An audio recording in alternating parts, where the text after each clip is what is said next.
So today I'm going to tell you a little bit about how I use skills from CSE15L outside of class. So these first three are all skills that I use somewhat regularly. SSH, for example, I don't use it as much anymore. Certainly when I was working as a software engineer, I would use it somewhat regularly.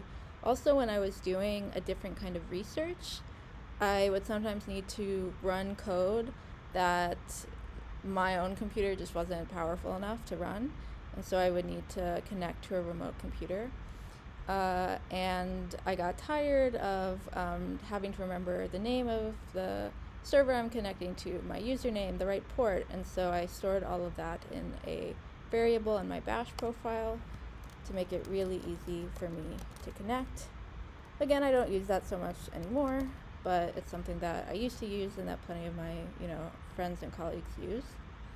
The thing that I use a lot is GitHub.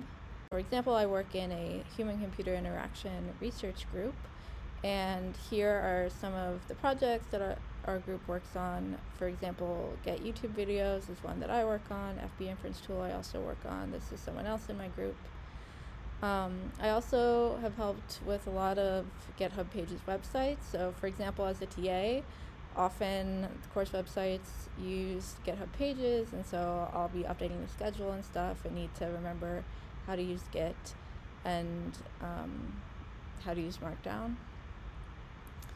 Also, I've helped some of my friends make web pages because for various reasons they needed a personal website and just didn't know how to create one. So these are some of the ways that I found these skills to really come in handy. So I hope that gives you an idea of how you might use some of these skills in the future.